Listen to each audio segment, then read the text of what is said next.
There was a story about it in the paper. People at church offered their condolences, kids at school that I never talked to would give me sideways glances. When a 5-year-old gets washed into a cave, and there is a 2-week search, it tends to get attention. I never wanted condolences. I wanted closure. Even if he was dead, I needed to see his body. The thought that he could have died down there, alone and in the dark, was unacceptable to me. When they stopped searching after 2 weeks, my only thought was that it would take someone longer than that to starve to death. There was plenty of water down there. If he had been washed into an inaccessible part of the cave, then he could still be alive. My dad had to physically keep me from trying to go back into the cave myself, to tell me that it was over, that he was gone. In my heart, I didn't believe he was dead. I was 16 at the time, a junior in high school. Kieran had been an oops baby, 11 years younger than me. He was the sweetest kid, even though he was insane. At age 4, he'd broken a leg and an arm falling about 30 feet out of a tree he had managed to climb.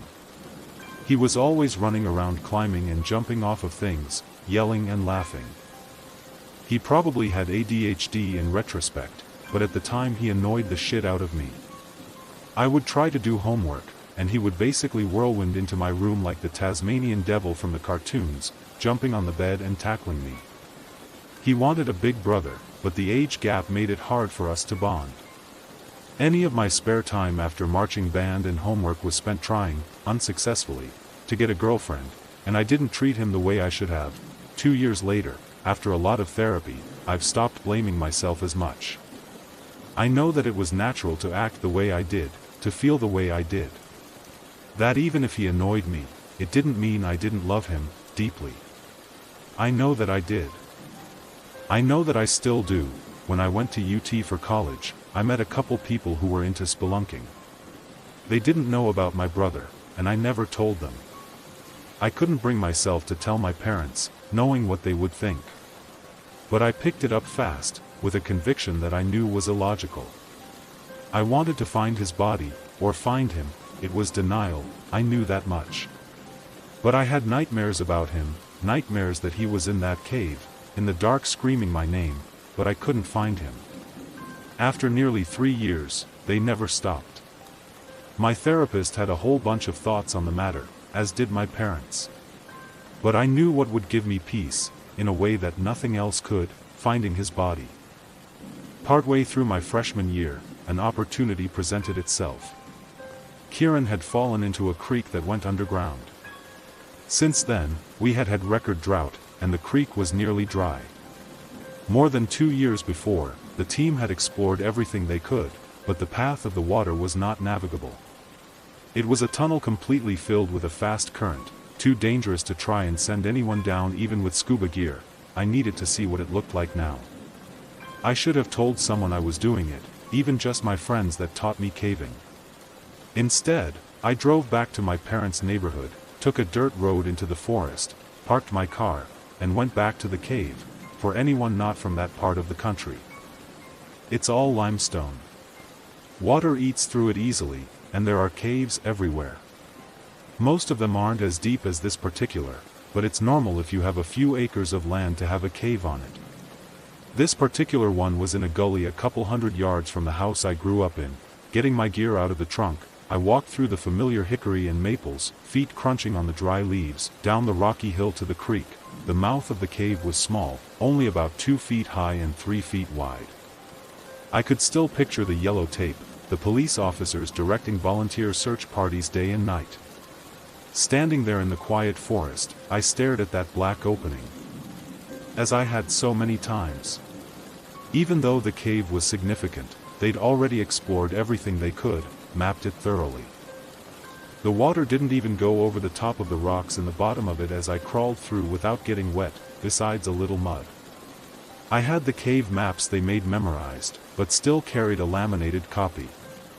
Following the weak trickle of water, I crawled a little ways, until the ceiling got high enough to walk if you kept your head down.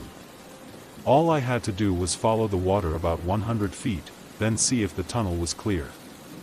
That was the only way his body could be. It smelled earthy, with decaying leaves in the weak flow. Looking back over my shoulder, I turned a bend and saw the last bit of reflected sunlight fade out of existence, leaving only my headlamp. Watching my step on the slick muddy rock.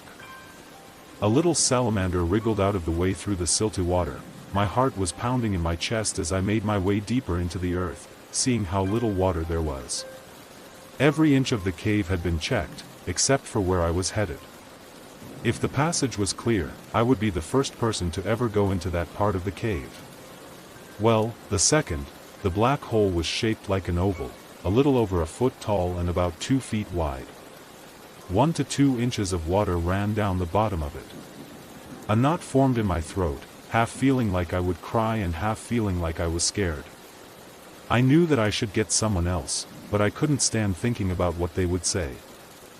They would say there was no point, that the body would be washed too deep or buried, and that it could be too dangerous, and to let a professional do it. Instead of getting help, I began to drill. The rock was all limestone, and it didn't take too long to get 2 secure bolts drilled to anchor my rope. I put on my harness, and got onto my stomach. It's hard to tell just how steep slopes are in a cave, but the water gave me a good idea. I would be squeezing through this hole, and essentially rappelling down. Looking in with my headlamp, it seemed like the top was a narrow point, and that it might open up. I'd never done anything this tight and steep with water in it, but something pushed me into that black opening, where I could hear water falling far below. Night after night of dreaming Kieran was down there alone, screaming, terrified. It was a tight squeeze, tighter than I liked. To rappel, I had to have my face down toward the water, and turn my head so that I could breathe. I inched down, struggling to use the equipment in the tight space. Progress was painfully slow, as I had to try and turn myself onto my left hip to reach the ATC scraping into the rock on my stomach. Getting out wouldn't be any easier. The rock pressed in on me, harder and harder as the angle got steeper and steeper. I was essentially in a tiny tube with a waterfall, going more and more vertical. My problem was that the tube was not equally wide in all places. It was carved by water, and would get narrower or wider on whims that I couldn't predict. I'd heard horror stories of Nutty Putty Cave, where the caver got stuck in a vertical shaft like this one, and it didn't help. I was coming up on the narrowest part yet, but it looked like it would open up below that. I'd taken my helmet off, so that I could squeeze through better. In the tight space with the water splashing my face and running through my shirt and pants, I began to feel fear, not fear like you feel standing near a ledge. That's a manageable type of fear you can step back from. Not a fear that you feel in the pitch black, unsure of what's around you. You can just find a light. This was a fear beyond that. A fear that each foot of vertical rock builds incrementally inside of you. As you know, your escape becomes harder and harder. A fear that each pound of pressure as the rock smashes into your chest so that you can't breathe increases. A fear that right here, right now, if you panic, you will die. I promised myself that my parents wouldn't lose 2 sons to this cave. That if it got any tighter, any steeper, it would turn around. Just before my will broke, my chest scraped through a tight spot, and the tunnel began to open. I almost dropped my helmet down the shaft, but managed to put it back on. From the sound of the water falling, I could tell I was entering a large chamber, shining my light around. There was a domed ceiling with a few small stalactites. A huge, murky pool of water was below me, and I couldn't see how deep it was. Large rocks were piled around the edges, and it seemed like the water was shallower on the other side. I rappelled down, until my feet hit the water. They just kept going down, until I was chest deep and stopped feeding rope. There was no way to know how deep the pool was, but I knew I would have to swim. The rope was my lifeline, and I couldn't leave it. I did an awkward side stroke, pulling with one arm and trying to feed out rope with the other underwater. I'd never tried it before, and I wouldn't recommend it. It sort of felt like I was going to drown, the weight of my clothes and shoes and the rope making it nearly impossible. Eventually, I made it 30 or so feet away from the waterfall, and felt my boots start to sink into silty mud. Drenched and breathing hard, I found a rock to sit on. I felt as if I might throw up from the exertion. Now that the adrenaline was wearing off, a new sort of dread filled me as I looked around. This wasn't a small cave system, and I could hear the water going even deeper. I couldn't be sure, but it looked like there were other tunnels, made by other water sources meeting up with this one. Should I follow the main current, as that was likely where Kieran's body would have gone? Or should I try to thoroughly map every tunnel I could find, branching off of this chamber? The memory of his loss was fresh in my mind, but it had been almost 3 years. What would I be looking for? What would be left of his body? Scraps of clothing or bones? Regardless of what my dreams told me, what else could there be? I had decided to take a few minutes to rest, to gather my thoughts. Rushing things wouldn't help. The sound of water was a white noise, and I began to look around more calmly. I noticed a pale little fish swimming in the murky pool in front of me. All I can remember was a loud cracking sound.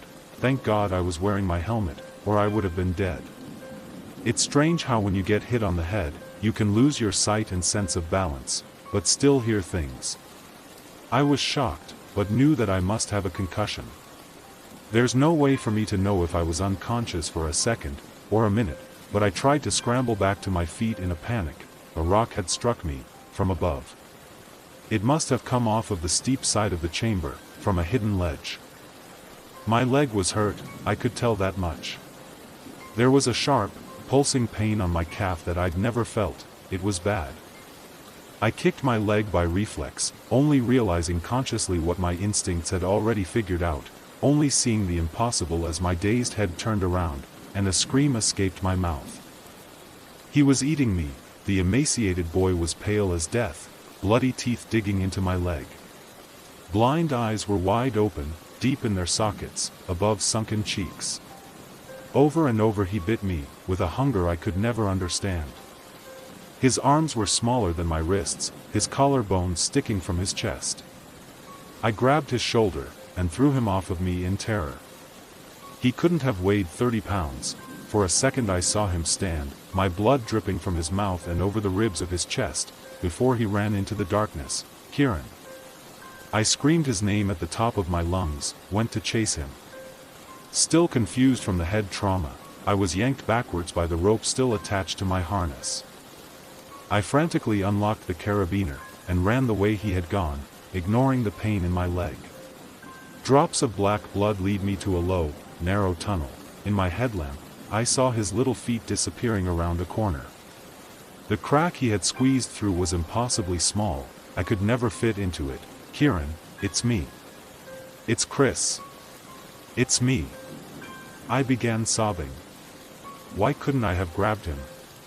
If I'd just grabbed one of those tiny arms I could have hugged him, told him I loved him, brought him back to the sun. Mom and Dad love you. They miss you. I miss you. I yelled over the sound of the waterfall. I kept saying anything I could think of. I said that I had food, tried to wrinkle the wrapper of a granola bar as loudly as I could. Told him that he could go home, screamed until I collapsed on the wet rock. In my mind, the last almost 3 years had been hard. What were they for him, alone in the dark, eating anything that swam or crawled he could get his hands on? He was only 5 at the time, and would be almost 8 now. Would he be insane?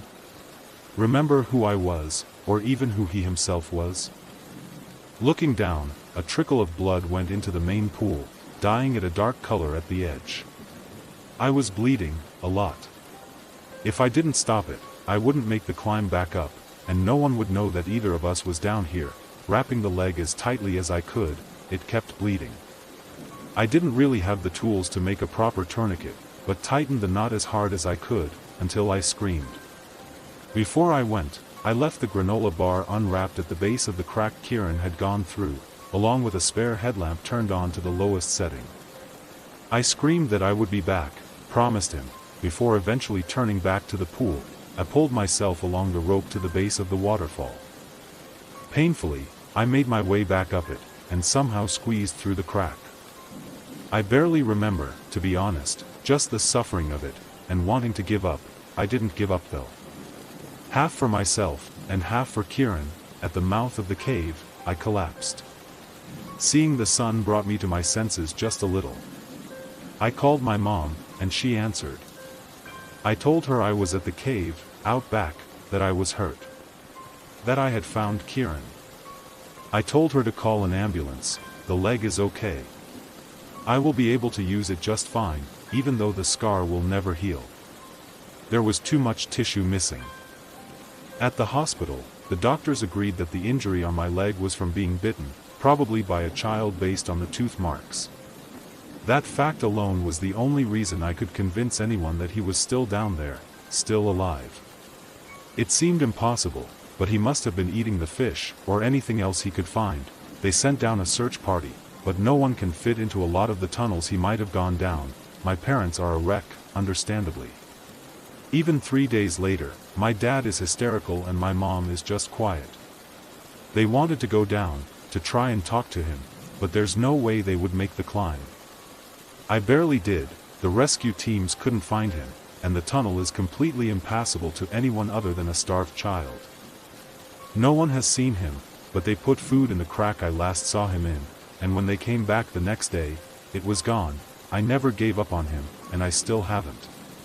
Right now the plan is to leave as much food as we can, and hope that the rain forecast tomorrow isn't enough to fill the cave.